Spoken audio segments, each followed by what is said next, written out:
tell you what, and I'm going to be honest, I've done a good handful of Zoom interviews, obviously because of the pandemic, and it's weird to me. Like I'm very uncomfortable, and I've interviewed you many times in person, but I think I'm more uncomfortable with this platform. I've been that way with every single person I've talked to. I have no idea why. Maybe, I don't know. How can we, I think it's really funny is how people say, it's all going well. And then when they end it, say bye. And everyone's like reaching, no one knows what to touch. That's the ending. The ending's awkward. I'll take it. I'll give you that. The ending's got an awkward feel, but we'll get through it. We have somebody controlling that, so you and I don't have to worry about it. So I know you probably are only on a limited little window. I have a ton of things to talk about. First off, we know Bush STP, you guys announced a great tour, which I'm very happy for. We obviously get a Houston date October 3rd.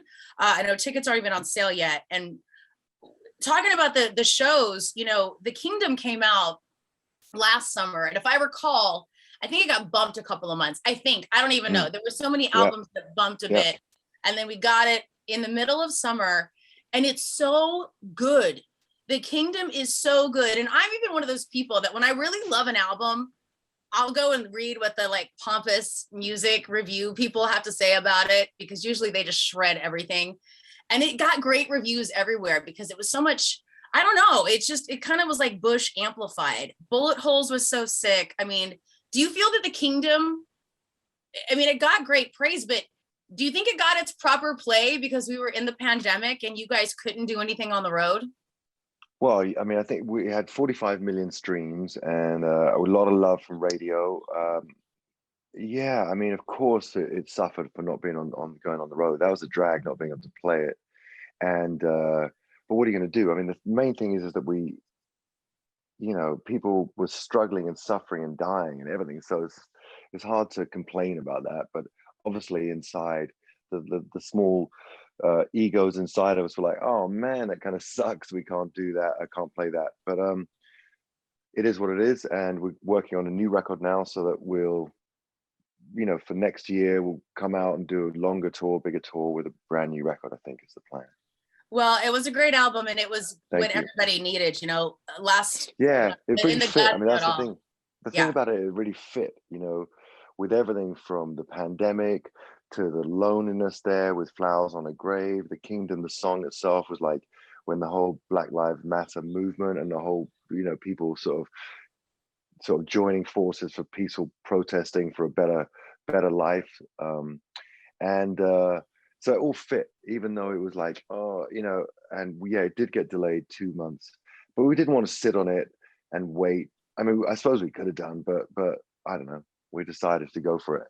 I haven't talked to you in years, obviously with the pandemic and stuff, but with Bullet Holes, and I always wanted to know, that when anyone who loves the John Wick franchise, which is just unbelievable, that song was just perfect for it. To do that, were they like, hey, Gavin, we need a song for John Wick? Or did they guide you into kind of what they wanted? Or did you just how did you create Bullet Holes so perfectly? Was it made for John Wick, or was it taken to be on the John Wick soundtrack? The way I look at it is that we're all, I feel like John Wick without the violence, you know what I mean? So we're all harassed and all chased and no one quite knows what's happening. And I just wrote that song, nothing to do with nothing to do with John Wick, nothing. And then it's so weird because the whole symphony thing and the bullet holes, obviously, and the symphony because they had all the dances in the movie and stuff. So it was just really weird synchronicity. That's all. It was weird, right? It fit like that would be really, if they asked me, I've done it. I've been commissioned to do stuff and I enjoy that. But this was just pure Chad Stahelski, the director, he heard it and was like, oh my God, I gotta have this song. So that was the only song in the movie. So it was really fun. It was fun to be part of that franchise again, or to be back with Keanu. Chad had directed me with Keanu in Constantine. He'd done the fight stuff with us when Keanu kills me. And so it's fun to be back with those guys, Well, speaking of Constantine, that was the last acting gig you've had since this new movie that's about to come out?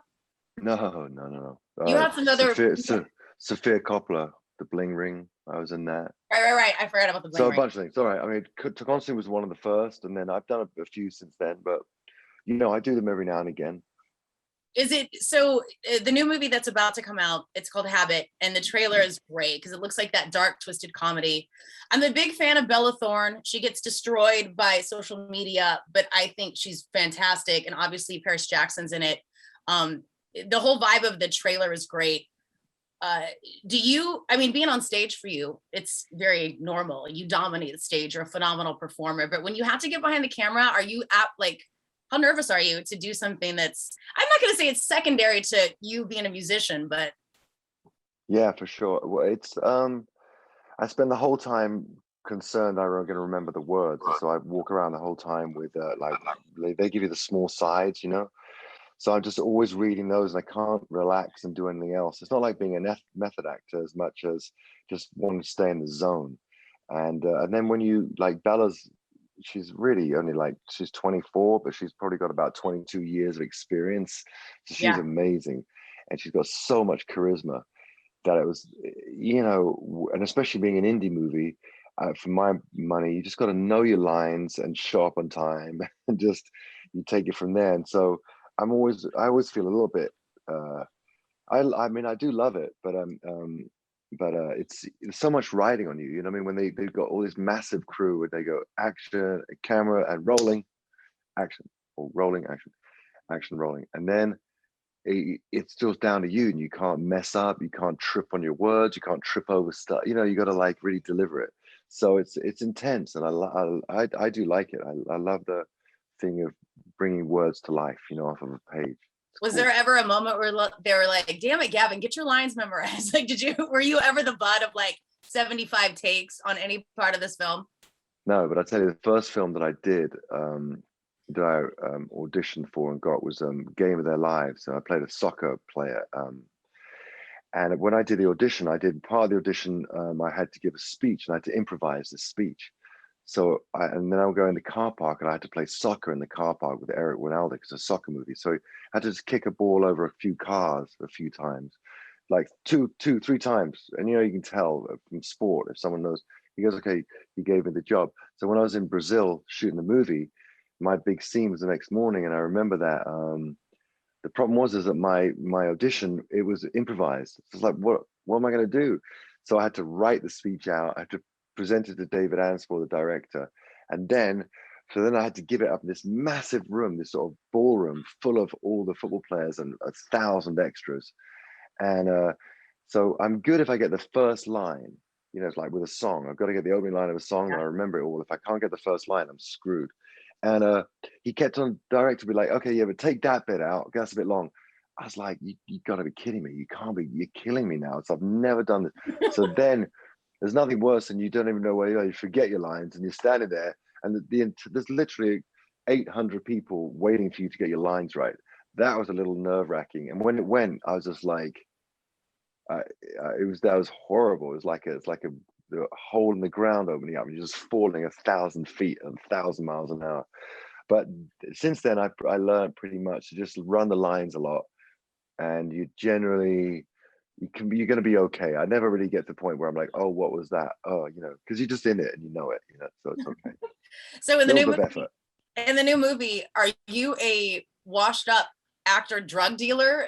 Tell everybody? That's me. Is that your character? That's me. I'm going for it. Yeah, they you know, I think I've been killed in most movies I've been in. I'm always the bad guy, and I like that. I only did one romantic comedy. I vowed I would never do a romantic comedy, because to me that's the death of an actor, unless you're Ryan Gosling or something, right? So it's like the dark, weird stuff is going to keep you working, and never going to do a romantic comedy. And I went to Canoga Park to meet Brittany Murphy for this film called The Little Black Book. I was like, I just don't want to do a movie like this. It's too soft, and I'm not even. I just was this incidental part, you know.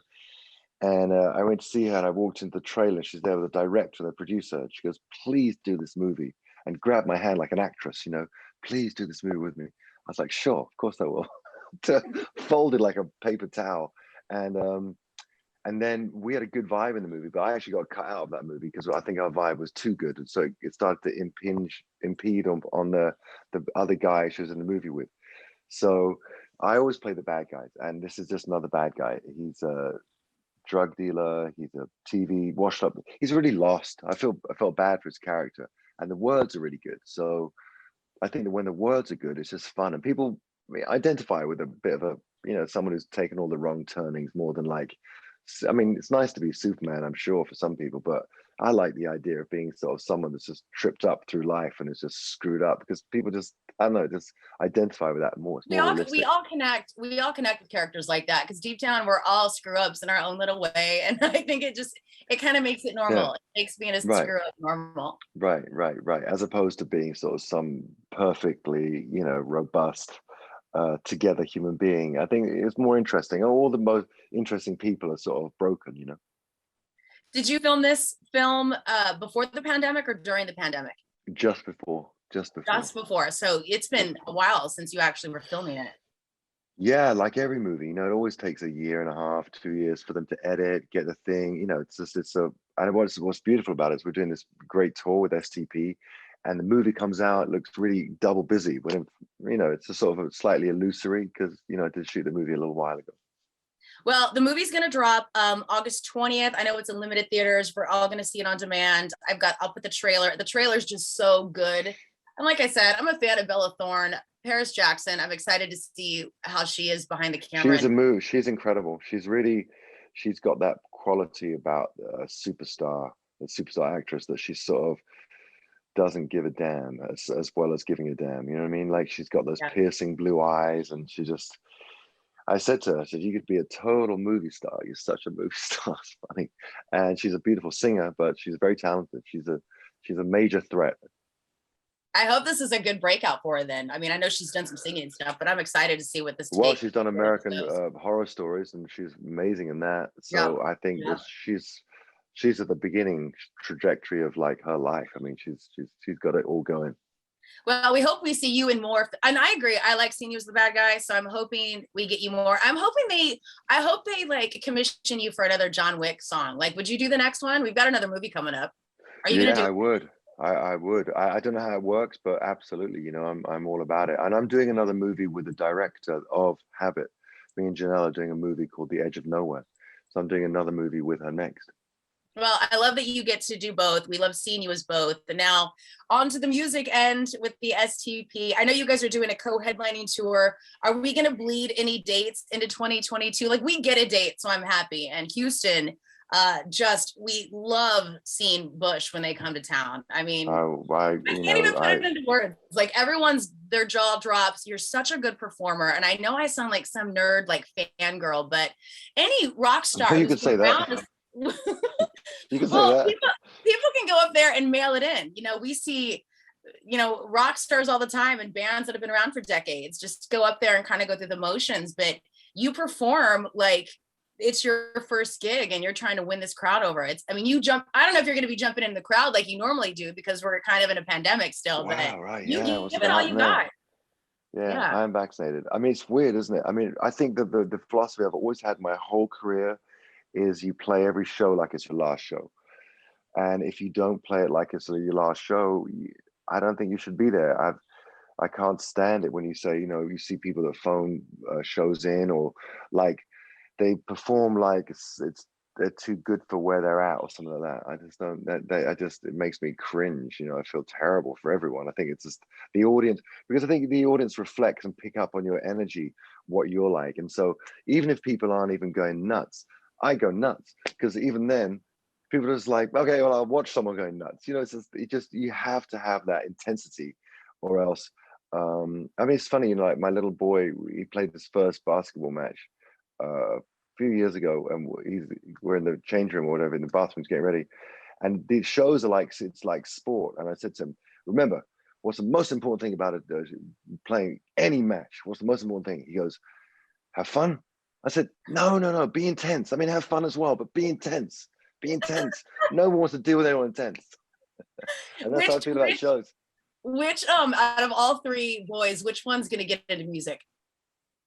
Well, Kingston, the eldest, is really an amazing guitar player. Really, really, really good. And he's getting into singing and writing songs. And so he's the one there. And then my youngest, Apollo, is probably that he wants to be a football player. So he's gonna get me tickets to whatever team he's playing for. So we'll see. I don't know. And they, you know, I mean, they change, and Right. who knows? Well, Who I knows? always say I've been making these jokes where I like seeing genetics at work, because right now where we're seeing Eddie Vedder's daughter sing. She's singing a song for a movie a song he did for a film. You know, Chris Cornell's daughter, like Tony's doing her thing. We see Yeah. Green Day, Billy Joe's kid, and Robert Trujillo from Metallica, his kid, and you know, Scott Weiland's son. They're all doing music now, and it's very exciting to kind of like see those genetics trickle down. And I think your children obviously have some strong genes that one of them has to go into the music scene. Yeah, I mean, I don't know. It's such a precarious, like difficult, job full of disappointment, and like, It's I don't hard. know. Sometimes I'm like, I keep saying, go to music school. You can do music score films, and you can, put music in different ways, be a session. He's like, no, I want to, I want to be out there doing it. I'm like, okay, okay. I told my daughter that. My daughter was getting into piano and she's learning to play the drums and she wanted to sing. And I was like, no, write the music. I'm like, the money is writing the music, write all the songs. And she's like, really? I'm like, yes, be behind the scenes, write the songs. And she's like, no, I want to be in the front. So I think being a kid, they don't get it quite yet, but we'll see. We'll see. Right. We're just trying to protect them from the downfall of the reality of life, and the rejection and the pain, and the scorn, all that stuff. I mean, like you said that about Bella. Like the way I see Bella, she's so incredible. I didn't know that she was getting a hard time, but anyone who's doing stuff gets a hard time, really. And she seems to be doing it. She's getting a hard time because she's not fitting into this mold that everyone expected her to be in, as a child actor. And I think I love that she's not trying to fit into that mold. I think Paris Jackson's doing the same thing. I like that they're doing what they want to do. And yeah, I'm a big fan. So, I'm excited to see her in there with you. And yeah, we're just excited to see you, Gavin. We're happy to see you all over the place. Thank you. I'm happy to be everywhere. Well, we'll see you in town October 3rd. This actually was not an uncomfortable Zoom interview. I appreciate that. See, it's maybe because I've talked to you many times before, it wasn't awkward. So right, not at all, not at all. And someone's going to end it for us, so we don't have to do the pointy. I know somebody else. Somebody else is going to end it for us. So we're all like that horror where you said goodbye, and then 1 minute later you look and they're still trying to find the exit button. So are you. And you're like, do you say goodbye again? What's the score? I'm gonna make it easy. I'm just gonna shut my laptop, so I'm not gonna have any awkward moments. So you might be lingering for the past couple. Yes, I'm gonna leave you hanging. I can linger. I'll linger for you. All right, Gavin, you're the best. We cannot wait to see you in person. October 3rd is the Houston show. Tickets on sale, I believe, this Friday. I'll put all your stuff up. Have It Look Sick. I'll put that trailer up as well, and I can't wait to hopefully see you in person soon. Okay, thanks. All right. Bye. Here I go. Bye.